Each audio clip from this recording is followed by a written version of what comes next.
सरला को उम्मीद नहीं थी कि बलवंत राय उसकी बातों को ऐसे लेंगे। तभी बृजभूषण बोल पड़े, इसकी तरफ से मैं माफी मांगता हूं पिताजी, ये थोड़ी नादान है। क्यों?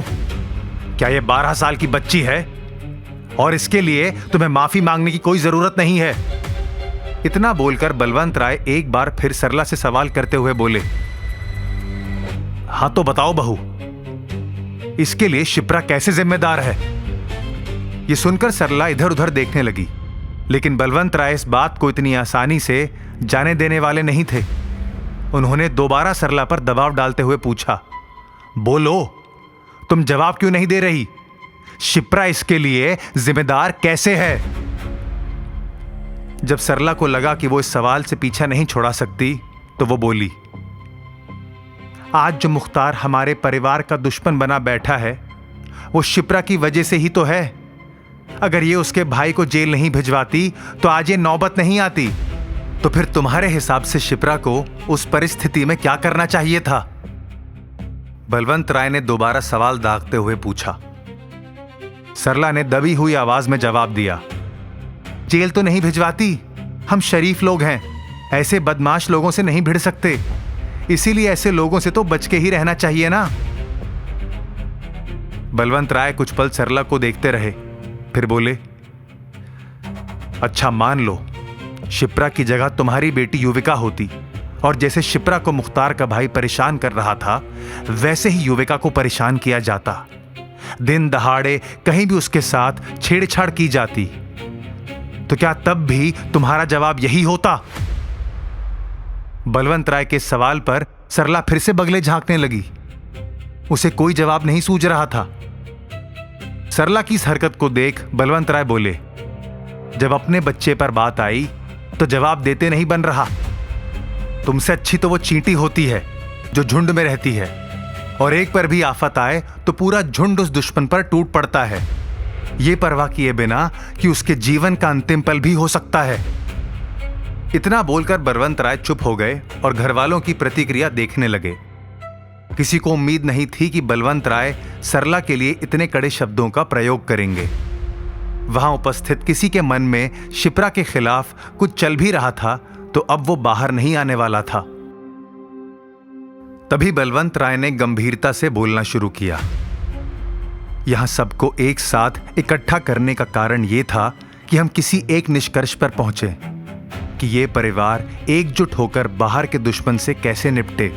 पर यहां तो लग रहा है कि सबके आपस में ही इतने क्लेश हैं कि इन्हें किसी बाहर के दुश्मन की जरूरत ही नहीं है।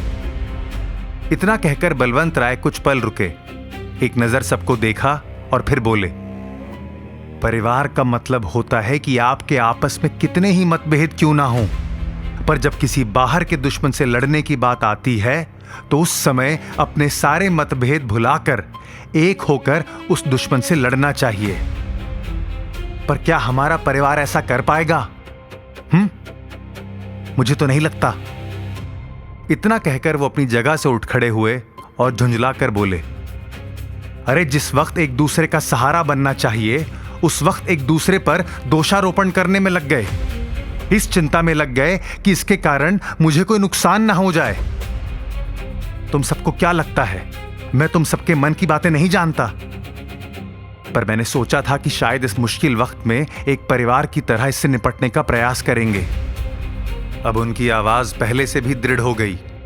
वो बोले, सब अपने बेस्ट सोर्स का इस्तेमाल करेंगे तो हो सकता है कि इस मुसीबत से निपटने का कोई बेहतर रास्ता नजर आए।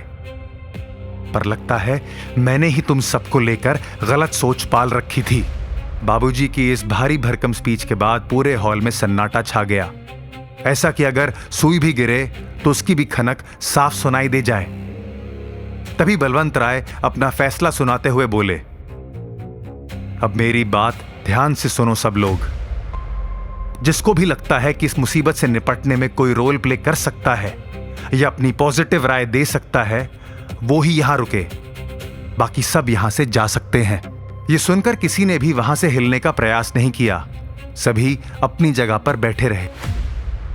यहां मंदिर में पुजारी ने भिखारी को खाना खिला दिया था। उसके बाद पुजारी दयालु लेकिन थके हुए लहजे में बोला, ठीक है, अब जाकर सो जाओ, रात बहुत हो गई है। पर भिखारी अपनी जगह पर ही खड़ा रहा। यह देखकर पुजारी ने जिज्ञासु होकर पूछा, क्या हुआ, कुछ कहना है क्या? तभी अचानक भिखारी की दृढ़ और स्पष्ट आवाज सुनाई दी, बाबा मुझे आपका फोन चाहिए, मुझे एक कॉल करनी है। पहली बार पुजारी ने भिखारी की आवाज सुनी थी। वो आश्चर्य से उसको देखता रह गया। वो हैरान होकर बोला, तुम बोल सकते हो? पुजारी के आश्चर्य का ठिकाना नहीं था। उन्हें विश्वास नहीं हो रहा था कि जो बंदा 6 महीने से कुछ भी बोला नहीं था, आज अचानक वो बोलने कैसे लगा। आगे की कहानी जानने के लिए देखें अगला एपिसोड सिर्फ पॉकेट एफएम के YouTube चैनल पर, और बेगर हस्बैंड के सारे एपिसोड्स को सुनने के लिए डिस्क्रिप्शन में दी लिंक से डाउनलोड करें पॉकेट एफएम ऐप।